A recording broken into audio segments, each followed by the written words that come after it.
Hello my dear friends, price ரொம்ப சந்தோஷம் உங்களை வீடியோவில் சந்திக்கிறது. ரொம்ப நாள் கழிச்சு வீடியோ போஸ்ட் பண்ணுறேன்னு நினைக்கிறேன்.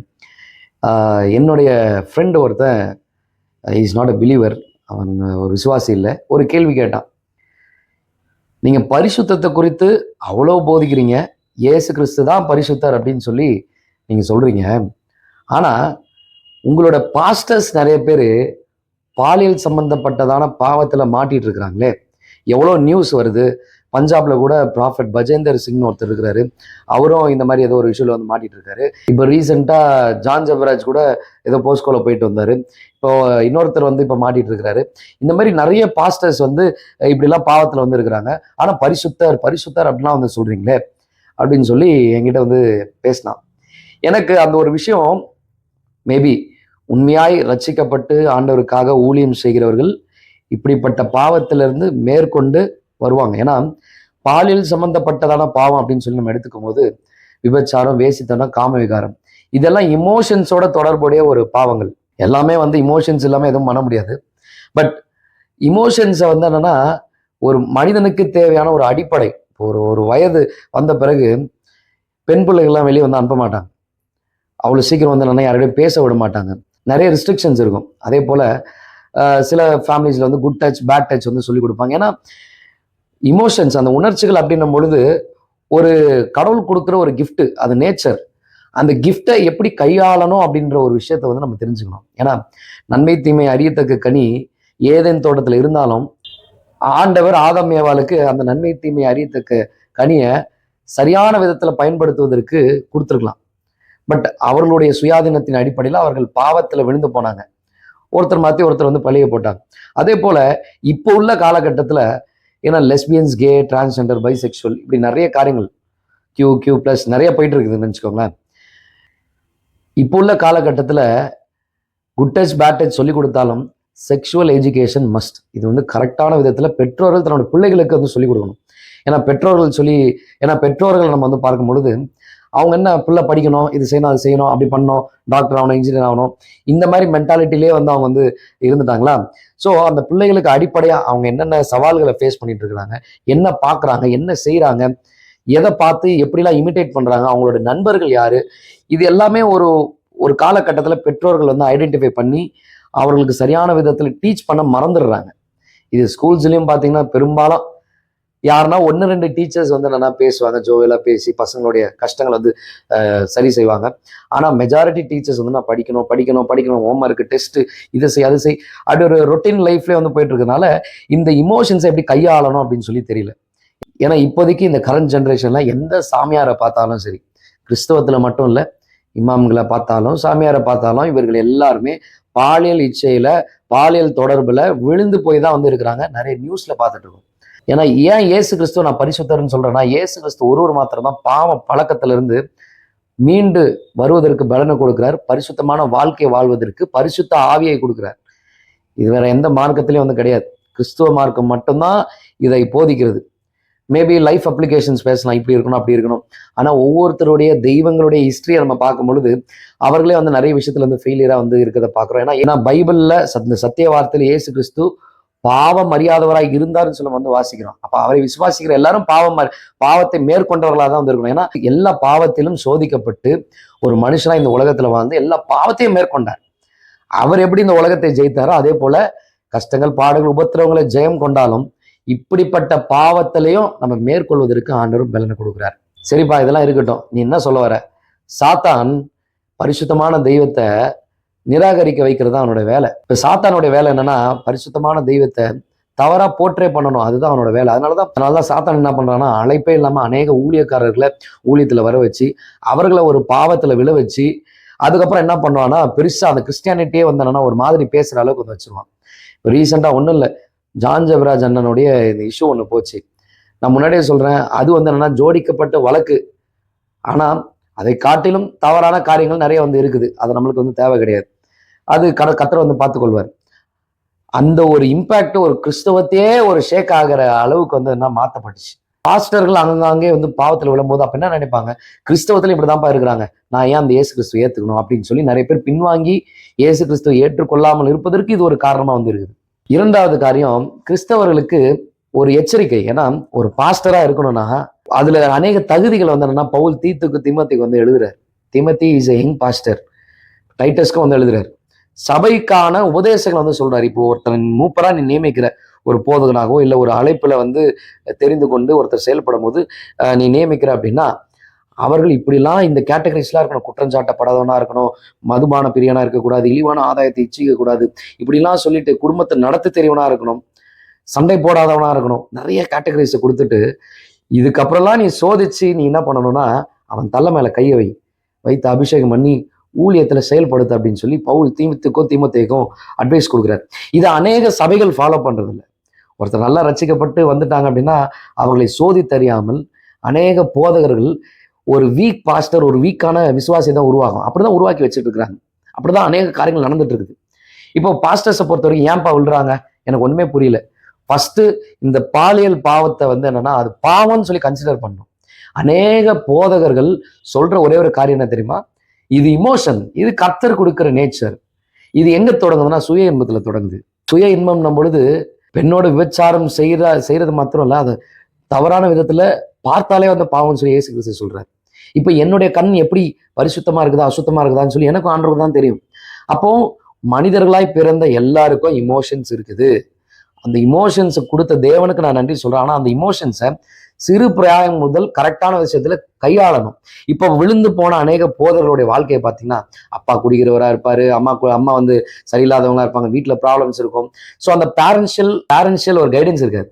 அப்போ ஆவிக்குரியவர்கள் வந்து பார்க்கும் பொழுது இது பாவம் சொல்லி இந்த செக்ஷுவல் எஜுகேஷன் வந்து என்னன்னா தன்னோட சபைகளிலும் சரி, தன்னுடைய விசுவாசிகளோட வாழ்க்கையில சரி, அடுத்த லெவல் ஆஃப் ஊழியக்காரர்களோட வாழ்க்கையிலும் சரி, அதை டெப்தா பேசி சரியான விதத்துல எப்படி கையாளணும்னு சொல்லி டீச் பண்ணதை வந்து என்னன்னா நிறைய ஊழியக்காரங்க வந்து மறந்துடுறாங்க. இப்போ எனக்கு அப்படிப்பட்ட காரியங்கள் வந்து டீச் பண்ணி போதிக்கப்பட்டுச்சுன்னா அப்படின்னு கேட்டா எனக்கு அந்த அளவுக்கு வந்து என்னன்னா கைடன்ஸ் இல்லை. ஆனா என்னைக்கு சத்தியத்தை அறிந்து கொள்ள ஆரம்பிச்சனோ சரியான விதத்துல கைட் பண்ற சில மென்டர்ஸை கர்த்தர் கொடுத்தாரு. அது மாத்திரம் இல்லை, சபை போதகரை வந்து கொடுத்தாரு. இதை எப்படி கையாளணும் அப்படின்னு சொல்லி அநேக காரியங்கள் எனக்கு போதிக்கப்பட்டு வருகிறது. இப்போ எனக்கு கிடைச்ச இந்த போதனை மற்றவங்களுக்கு கிடைக்குதான்னு பார்க்கும்பொழுது நான் யோசிச்சு பார்த்தேன். ஏன்னா அவன் கேட்ட அந்த ஒரு கேள்வி பாஸ்டர்ஸே இப்படிதான்ப்பா பண்றாங்க அப்படின்னும் போது டக்குன்னு ஓடிச்சு. அவங்களுக்குலாம் இப்படி போதிக்கப்பட்டுச்சா, இவங்கெல்லாம் வந்து இதை எப்படி மேற்கொள்ளணும்னு சொல்லி அந்த ஒரு எக்ஸாமின் பண்ணாங்களா, எப்படி மேற்கொள்ளணும்னு சொல்லி கற்றுக் கொடுக்கப்பட்டுச்சா, இதெல்லாம் என் மைண்ட்ல ஓடிச்சு.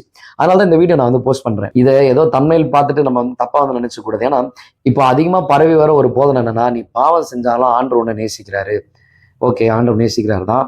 நீ வந்து பாஸ்ட் பிரசன்ட் ஃபியூச்சர் இந்த முக்காலத்து பாவத்தை ஆண்டவர் மன்னிச்சிட்டாரு. ஆமா மன்னிச்சிட்டாரு தான். ஒரே தடவை தான் ஆண்டவர் சிலுவையில வந்து பலியானாரு. ஆனா நீ பாவம் செய்யும் போது ஆண்டவர் பரிந்து பேசுகிறவரா இருக்கிறார். ஆனா பாவத்தை செய்யறதுக்கு ஆண்டவர் பரிந்து பேசல. பாவத்தை மேற்கொள்வதற்கு தான் ஆண்டவர் வந்து பலனை கொடுக்குறாரு. ஆவியின்படி நடக்கிறவர்களுக்கு ஆக்கினை தீர்ப்பு இல்லை, நம்ம ரோமர்ல வந்து வாசிக்கிறோம். அது மட்டும் இல்ல, எந்த அளவுக்கு தேவன் பாவத்தை வெறுக்கிறாரோ அந்த அளவுக்கு பாவத்தை வெறுக்கணும். ஒரு பெண்ணை இச்சையா பார்க்கறது எப்படி நமக்கு தோணும்? பரிசுத்தாவின் நமக்குள்ள தான் நம்ம பார்க்க மாட்டாங்க, நம்ம யோசிக்க மாட்டோம். அப்ப பரிசுத்தாவின் வழி நடத்துதல் இல்லைன்னா நம்ம யோசிப்போம். ஏன்னா நம்ம ரோபோட் கிடையாது. ஆண்டவர் நம்முடைய சுயாதீனத்துக்கு நம்மளை வந்து கொடுக்குறாரு. நம்ம ஃப்ரீ சாய்ஸ் இருக்கு, ஃப்ரீ வில் இருக்கு. அந்த சுயாதீனத்தின் அடிப்படையில் நம்ம வந்து பாவம் செய்ய வாய்ப்பு இருக்குது. பரிசுத்த ஆவி என்னும் அச்சாரத்தை நம்மளுக்கு கொடுத்தாலும் நம்ம பாவத்துல விழுவதற்கு அநேக சான்சஸ் இருக்கு. ஆண்டவர் நம்மளுக்கு ஃப்ரீடம் கொடுக்குறாரு. ஏன்னா இவன் இந்த ஃப்ரீடமை பயன்படுத்தி பரிசுத்த ஆவிக்கு செவி கொடுக்குறானா இல்லைன்னா உலகத்துக்கு செவி கொடுக்குறானா ஆண்டவர் வந்து பார்ப்பார். நம்மளோட ரெஸ்பான்சிபிலிட்டி இருக்கு. ரட்சிப்புல நம்ம செயல்படணும். ரட்சிப்பு நிறைவேற பிரயாசப்படணும்னு பவுல் வந்து சொல்றாரு.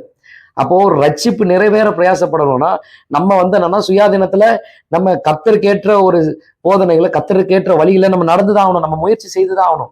நீ எதுவுமே பண்ண வேணாம்ப்பா, ஆண்டவர் எல்லாம் செஞ்சு முடிச்சிட்டாரு, எல்லாமே செஞ்சு முடிச்சிட்டாரு, விசுவாசா போதும்னு சொல்லி விசுவாசத்துல செயல்பட இந்த ஊழியக்காரர்கள் சொல்லி கொடுக்க மறந்துடுறாங்க. அதனாலதான் இப்படிப்பட்ட அநேக பாவத்துல விழுந்து போறதுக்கான ஒரு வாய்ப்பு. இப்போ அநேக போதகர்கள் நிறைய வந்து என்னன்னா பரிசுத்தமா வாழணும், இப்படிதான் இருக்கணும், தப்புன்னு சொல்லி தெரியும். ஆனா அவர்களால மேற்கொள்ள முடியலைங்க. நான் இதை குறித்து வந்து என்னன்னா யோசிச்சுட்டு இருக்கப்போ எனக்கு ஆவியானவர் சில ப்ராக்டிக்கலா சில ஆலோசனைகள் வந்து கொடுத்தார். நான் தான் அவங்க கூட வந்து பேச போறேன். என்னன்னா முதலாவது காரியம், ஊழியக்காரர்கள் என்னன்னா டேக் இட் ஈஸியா எடுத்துக்கிறது. இதெல்லாம் இயல்பு தான், நேச்சர் தான். பாவத்தில் நம்ம விழுந்தே கிடக்க தானே தப்பு. நான் 2 மாசத்துக்கு ஒரு தடவை மாஸ்டர் பேட் பண்றேன், நான் 4 மாசத்துக்கு ஒரு தடவை பண்றேன், வருஷத்துக்கு ஒரு தடவை தானே, அதெல்லாம் ஒன்றும் இல்லைன்னு சொல்லி டேக் இட் ஈஸியா வந்து ஊழியக்காரர்கள் எடுத்துக்கிறது. இந்த இடத்துல தான் யங் பாஸ்டர்ஸ் வந்து என்ன பண்ணணும்னா திருமணம் ஆகாதவர்கள் சபையை நடத்தக்கூடாது. அப்போ சபை நடத்துவதற்கான ஒரு பொசிஷனை வந்தோம்னா ஃபேமிலி நடத்த தெரியணும். இதுதான் பேசிக் குவாலிஃபிகேஷன். இப்போ திருமணமாகாமல் நிறைய இடத்துல சபை நடக்குது. இப்போ என்ன நடக்குது? யாருன்னா ஒரு லேடிஸ்க்கோ இல்லை வந்து ஃபீமேல்ஸ்க்கோ கை வச்சு ஜெபிக்கும் போது என்ன நடக்குது? அங்கே சில ப்ராப்ளம்ஸ் வருகிறத நம்ம வந்து பார்க்குறோம். ரெண்டாவது காரியம், நாளைக்கு கண்டிப்பாக நான் வந்து ஓவர் கம் பண்ணிடுவேன். சரி, நான் இன்னைக்கு விழுந்துட்டேன், பரவாயில்ல, நாளைக்கு ஆண்டவர் எனக்கு பலனை கொடுப்பார், ஆண்டவரே நான் இனிமேல் தப்பு செய்ய மாட்டேன். அப்போ பாவத்தை விட்டு மனம் திரும்புறதுக்கு அடையாளமே என்னன்னா கன்விக்டிங், ரிப்பெண்டன்ஸ். என் ஆவியானவர் கன்விக்ட் பண்றேன்னா ரிப்பெண்ட் பண்றேன், மனம் திரும்புறேன். It's action, it's acting word. Repent, நான் மனம் திரும்புறேன், இது வேணாம், இது வேணவே வேணாம் ஆண்டவரேன்னு சொல்லி எந்த அளவுக்கு தேவன் பாவத்தை வெறுக்கிறாரோ அந்த அளவுக்கு ஒரு வெறுப்பை வந்து நம்ம கொண்டு வரணும். அது ஆவியானவர்கள் மட்டும்தான் முடியும். உண்மையான மனம் திரும்புதலில் மட்டும்தான் இது நடக்கும். ஃபேக் ரிப்பெண்டன்ஸ்ல இது நடக்காது. மூணாவது காரியம், இதெல்லாம் சொன்னா அசிங்கம். நான் வந்து 15 வருஷமா போதக ஊழியத்துல இருக்கிறேன், நான் 20 வருஷமா போதகரா இருக்கிறேன், நான் 30 வருஷமா ஊழியம் பண்ணிட்டு இருக்கிறேன். இது நான் தப்பு பண்ணாலும் எனக்குள்ள நான் லிமிட்டா வச்சுக்கிறேன். இது யாருக்கும் வந்து தெரியாம, இது யாருக்கும் தெரியாது, என் சக விசுவாசிகளுக்கு தெரியாது, என்னோட மென்டார்ஸுக்கு தெரியாது, யாருக்குமே தெரியாது. நான் இது குறித்து நான் வந்து எதுவுமே சொல்லிக்க வேணாம் நான் விரும்புகிறேன். இது என்னோட பர்சனல், எனக்கும் ஆண்டவருக்கும் இருக்கட்டும். இது சொன்னால் வெளியே அசிங்கம். ஆனால் இந்த இடத்துல தான் பவுல் வந்து என்ன பண்ணுறாருன்னா 2 தீமோத்தேயு 2:22 சொல்றாரு, அன்றியும் பாலித்துக்குரிய இச்சைகளுக்கு நீ விலகி ஓடி சுத்த இருதயத்தோட கர்த்தரை தொழுது கொள்ளுகளுடனே நீதியையும் விசுவாசத்தையும் அன்பையும் சமாதானத்தையும் அடையும்படி நாடு. கர்த்தரை தொழுது கொள்ளுகிறவர்களுடனே ஒரு ஸ்பிரிச்சுவல் சரௌண்டிங். இப்போ எல்லாருக்கும் வந்து என்னன்னா ஒரு பிரதர் இருக்கணும், ஸ்பிரிச்சுவலா ஒரு ஃப்ரெண்ட் இருக்கணும். ஏன்னா அந்த ஸ்பிரிச்சுவல் ஃப்ரெண்ட், அந்த மென்டர் கிட்ட நம்ம ஷேர் பண்ண முடியும். நான் அந்த மாதிரி ஒரு பாவத்தில் இருக்கிறேன், நான் இதுலேருந்து ஓவர் கம் பண்ணவே முடியல. இப்போ அந்த ஃப்ரெண்ட் என்ன பண்ணணும்னா, ஓ நீ அப்படிப்பட்ட கேஸா அப்படின்னு சொல்லி இலக்காரணமா பார்க்காம, சரி நம்ம 2 பேரும் ஜெபிக்கலாம், உபவாசம் இருந்து ஜெபிக்கலாம். இல்லை இது பாவம், ஓகே நீ இதெல்லாம் செய், இதெல்லாம் பண்ணாதன்னு சொல்லி ஆலோசனை கொடுக்கலாம். ஏன்னா இந்த பாவத்தை வச்சுக்கிட்டு போய் ஒரு பெண் பிள்ளைகள் கிட்ட போய் கவுன்சிலிங் வந்து பண்ண முடியுமா? இல்லை வந்து ஆண் பிள்ளைகளுக்கு வந்து என்னன்னா கவுன்சிலிங் பண்ண முடியுமா? ஏன்னா நம்மளே இந்த பாவத்தை செய்கிறோம், நம்மளே இது பாவம் சொல்லி பிரசங்கம் பண்ணும்போது நான் தான் மாயக்காரன், நான் தான் ஹிப்போக்ரேட்டு.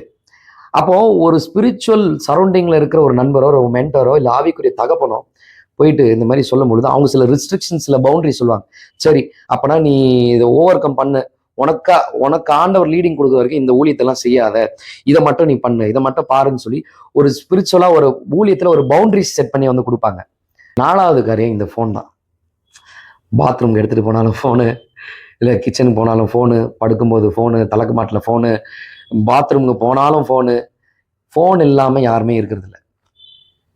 நான் ஏன் ஃபோன் பைபிள் மேலே வச்சிருக்கேன்னா, இதில் நான் ரெக்கார்ட் பண்ணிட்டு இருக்கிறேன், மைக்கில் ரெக்கார்ட் பண்ணிட்டு இருக்கேன். ஸோ அதனால வச்சிருக்கிறேன். உடனே பரிசுத்த வேதாகமத்தில் அசுத்தத்தை வைக்கலாமா அப்படிலாம் வந்து பேசுவாங்க. சரி, அது நிறைய பேருக்கு வீடியோவோட எடுக்கிற ஒரு அந்த வீடியோ எடுக்கிற கஷ்டம் நிறைய பேருக்கு தெரியாது, அவங்க பேசுவாங்க. இப்போ இந்த ஃபோனில் வந்து என்னன்னா ட்ரிகர்டான கண்டென்ட்ஸ் நிறைய இருக்கு. ஒரு டைமுக்கு மேலே 12 மணிக்கு மேலே என்னன்னா நிறைய வந்து என்னன்னா செக்ஷுவல் கண்டென்ட்ஸ் வரும். ஸோ அந்த மாதிரி டைம்ல எல்லாம் வந்தாருன்னா ஃபோனை தூக்கி வருவாங்க. ஏன்னா அப்போ இருந்த ஊழியக்காரங்களாம் வந்து ஜெபத்தில் தரித்திருந்தாங்க, தேசத்துக்காக ஜெபிச்சாங்க. ஸோ அந்த நேரத்தை கர்த்தரோட கூட செலவு செஞ்சாங்க. அவங்க கர்த்தரோட கூட செலவு செய்யறதுல தான் குறியா இருந்தாங்க. ஆனால் இப்போ வந்து அப்படி கிடையாது. இப்போ அப்படியே கம்ப்ளீட்டாக மாறிடுச்சு. எப்போ பார்த்தாலும் ஃபோனு. ஸ்லாத் அப்படின்ற ஒரு பாவத்தை குறித்து நான் பேசியிருந்தேன். ஒரு இடத்துல அப்படியே உட்காந்துக்கிறது, அம்மா தண்ணி எடுத்துட்டு வாங்க, அம்மா எனக்கு சாப்பாடு எடுத்துட்டு வாங்க, அம்மா கை கழுவுல கை கழுவு தண்ணி எடுத்துட்டு வாங்க, உட்காந்த இடத்துல இருந்தே வேலை வாங்குவாங்க, இதை செய் அதை செய்யன்னு சொல்லி. இந்த சோம்பேறித்தனம் இருக்கிறதுனால தான், இந்த ஸ்லாத்னஸ் இருக்கிறதுனால தான் சில பேர் இப்படிப்பட்ட பாவத்துல இருந்து மேற்கொள்ளவே முடியல. ஏன்னா எனக்கு தெரிஞ்ச ஒரு அண்ணன் வந்து சொன்னாரு, நான் சன் டிவியை போட்டேன்னா அப்படியே உட்காந்துருப்பா, எவ்வளோ நேரம் போது அப்படியே உட்காந்துருவேன். இப்போ யூடியூப், இன்ஸ்டாகிராம், இந்த ரீல்ஸ் முன்னாடி நிறைய பேர் உட்காந்துட்டு இருக்கிறாங்க. ஸோ இதுல உட்காந்தாங்கன்னு நினைச்சுக்கோங்களேன், அப்படியே அதுல இருந்து அப்படியே சீட்ல வந்து ஃபெவிகால் போட்ட மாதிரி அப்படியே உட்காந்துப்பாங்க, அதுல இருந்து வெளியே வர முடியாது. அப்போ இப்படி ஒரு பாவத்துல இருக்கிறவங்க என்ன பண்ண முடியாதுன்னா, இந்த பாலியல் சம்பந்தப்பட்டதான பாவத்திலிருந்து வெளியே வர முடியாது. இப்போ இந்த பாஸ்டர்ஸ் எல்லாம் வந்து பாவத்துல விழுந்து போனாங்க அப்படின்னு சொல்லி, பாலியல் பாவத்துல விழுந்து போனாங்கன்னு சொல்லி சொன்னாங்கல்ல. இப்போ இந்த பாஸ்டர்ஸ் எல்லாருமே இப்படிப்பட்டதான 1-2 கண்டென்ட்ல வந்து மாட்டியிருப்பாங்க. இது ஆவியானவர்கிட்ட நான் வந்து கைடன்ஸ் வந்து வாங்கும் பொழுது நிறைய காரியங்கள் என் பர்சனல் லைஃப்ல இருந்தே நான் வந்து யோசி இந்த நோட்ஸ் எல்லாம் ப்ரிப்பேர் பண்ணேன். அப்போதான் இந்த வசனத்தை நான் தியானிக்கும் பொழுது, கர்த்தரை தொழுது கொள்ளுகளுடனே சேர்ந்து கொள், சமாதானத்தை, நீதியை. அப்போ சரியான உபதேசத்தை தெரிந்து கொள்ளுகிறவர்கள் தான் கர்த்தரை தொழுது கொள்ளுகிறவர்கள். எந்த இடத்துல பாவத்துக்கு காம்ப்ரமைஸ் பண்ணப்படுதோ, அது தவறான உபதேசத்துல அவங்க இருக்கிறாங்க, தவறான உபதேசத்துல நடத்துகிற ஒரு போதகர் கூட வந்து இருக்கிறாங்க. அதனாலதான் இப்படிப்பட்ட பாவத்தை மேற்கொள்ள முடியாம அநேக போதகர்கள் சொன்னா அசிங்கம், இது இயல்பு தானே, டேக் இட் ஈஸியா விட்டுலாம்ப்பா, அதெல்லாம் ஒண்ணும் இல்லை, எனக்கும் கர்த்தருக்கும் தெரிஞ்சுக்கிட்டோம், என்னோட பலவீன கர்த்தருக்கு தெரிஞ்சா போதும், பாவத்துக்கு காம்ப்ரமைஸே கிடையாது, தப்புனா தப்பு, அவ்வளவுதான், முடிச்சுட்டு போயிட்டே இருக்கணும். நான் பாவம் செஞ்சுட்டேன்னா பாவத்திற்கு நிச்சயமா விளைவு இருக்குது. ஆண்டவரை ஏற்றுக்கொண்ட பிள்ளைகளுக்கு ஆக்கின தீர்ப்பு இல்லை, நியாய தீர்ப்பு இருக்குது, கரெக்டிவ் ஜட்ஜ்மெண்ட் இருக்குது, கரெக்டிவ் டிசிப்ளின் வந்து இருக்குது. ஆண்டவர் என்ன டிசிப்ளின் பண்றாருங்க, அப்பதான் நான் அவரோட பிள்ளை, இல்லைன்னா நான் வேசின் பிள்ளையா இருப்பேனே. இப்போ நான் எதனா ஒரு பாவம் வந்து பண்ணிட்டேன்னு வச்சுக்கோங்களேன், நிம்மதியே இருக்காது, இல்லை ஃபினான்ஷியலி நான் ரொம்ப கஷ்டப்படுவேன், இல்லை எதனா ஒரு விஷயம். ஏன்னா இந்த பாலியல் பாவத்தில் இருக்கிறவங்க நிம்மதி இழக்கிறவர்களா இருப்பாங்க, ஃபினான்ஷியல் அப்போ சாப்பிட்றதுக்கு கஷ்டப்படுவாங்க, அப்படி சாப்பிட்றதுக்கு நல்லா காசு கொழுத்து போயிருந்தாலும் எதனா ஒரு விஷயத்துல செலவு வந்துகிட்டே இருக்கும். இதெல்லாம் வந்து என்னன்னா நான் அனலைஸ் பண்ணது, என்னைய வச்சு நான் அனலைஸ் பண்ணி இதை நான் வந்து எழுதினது. ஏன்னா இந்த கர்த்தருக்கு முன்னாடி பரிசுத்தம் தான் வல்லமை உள்ளது, பாவம் பலவீனம் உள்ளது. இப்போ சாத்தான் என்ன பண்ணிட்டான், இது இமோஷனு, இது இயல்பு, இதெல்லாம் ஒன்றும் இல்லை, எல்லாரும் செய்யறது தான், எல்லாரும் விழுறது தான். அதனாலதான் ஒரு பெண்ணை இச்சையாய் பார்த்தாலே பாவம். இச்சையாய் பார்க்கணும்னு எப்படி தோணுது, நீ எதையோ பார்த்துருக்குற, போனோகிராஃபி அடிக்ஷன். இப்போ அதான் இந்த ட்ரிகர்டு கண்டென்ட்ஸ் வரும்போது, ஒரு ஃபேஸ்புக் எடுத்தாலும், இன்ஸ்டாகிராம் எடுத்தாலும், யூடியூப் எடுத்தாலும், இப்படிப்பட்டதான ஒரு எப்படி சொல்றதுன்னா ஒரு ட்ரிகர், இமோஷனை ஸ்டிரப் பண்ற, அதான் கிண்டி விடுறதுன்னு சொல்லுவாங்கல்ல, இமோஷனை கிண்டி விடுறதுக்கான வீடியோஸ் நிறையவே வந்துருச்சு. ஸோ அதனால தான் டபுள் மீனிங் காமெடி கூட அடிக்காதீங்க அப்படின்னு சொல்லி சொல்றது. ஸோ இப்படிப்பட்ட பாவத்தை எல்லாமே ஓவர் கம் பண்ண முடியும். பரிசுத்தாவி எனக்குள்ள இருக்கிறார், எனக்கு அவர் ஃப்ரீ சாய்ஸை கொடுத்துருக்கிறார். நான் பரிசுத்தத்துல சார்ந்து, ஏன்னா அநேகருக்கு சத்தியம் தெரியுது, சத்தியம் தெரிஞ்ச பிள்ளைகளை இந்த பாவத்துல இருந்து மேற்கொள்ள முடியாம வந்து இருக்கிறாங்க. ஏன் அப்படின்னா சத்தியம் தெரியுது, கர்த்தரோட ஐக்கியம் இல்லை. வேதம் வாசித்து ஜெபித்து உபவாசித்து, இல்லை புது உடன்படிக்கையில் உபவாசமே தேவையில்லைன்னு சொல்லி சொல்றாங்க, உபவாசிக்கணும். உபவாசித்து ஆண்டோட சமூகத்துல ஜெபிக்கும் பொழுதுதான் ஆண்டவர், அவரோடு கூட ஐக்கியத்தில் இருக்கும் பொழுதுதான் நம்ம பரிசுத்தத்தை பார்த்து நடந்துகிட்டே இருப்போம். அதனால தான் ஆண்டவர் ஒரு வாக்குத்தத்தம் கொடுக்குறாரு, உன் கால் சிக்கிக்கொள்ளாதபடிக்கு விலைக்கு பாதுகாப்பார். அதெல்லாம் இந்த சம்டைம்ஸ் இந்த ஃபோன் ரொம்ப என்னை ரொம்ப அடிக்ட் பண்ணுற மாதிரினா தூக்கி போட்டுருவேன். இதை நான் நிறைய வீடியோவில் சொல்லியிருக்கேன். இந்த மாஸ்டர்பேஷன் குறித்து, இந்த பாலியல் சம்மந்தப்பட்டதான இந்த பாவத்தை குறித்து 2-3 வீடியோவில் பேசியிருக்கேன். அதை நான் கீழே டிஸ்கிரிப்ஷனில் வந்து போடுறேன். ஸோ இதை பார்க்குற போதகர்கள் உங்கள் விசுவாசிகளுக்கு ஷேர் பண்ணுங்கள். நீங்கள் ஒரு ஃபெல்லோஷிப்பில் இருந்தீங்கன்னா ஃபெல்லோஷிப்பில் ஷேர் பண்ணுங்கள், வாட்ஸ்அப் குரூப்பில் ஷேர் பண்ணுங்கள். இப்படிப்பட்டதான காரியத்தெல்லாம் மேற்கொண்டு பாவம்னா பாவம், அதுக்கு காம்ப்ரமைஸே கிடையாதுன்னு சொல்லி ஜெபிக்க கற்றுக்கோங்க. கர்த்தர் உங்களை ஆசீர்வதிப்பாராக. தேங்க்யூ. இந்த வீடியோ உங்களுக்கு ரொம்ப யூஸ்ஃபுல்லாக இருந்தால் லைக் பண்ணுங்கள், ஷேர் பண்ணுங்கள், சப்ஸ்கிரைப் பண்ணுங்கள். Thank you. God bless you. Amen.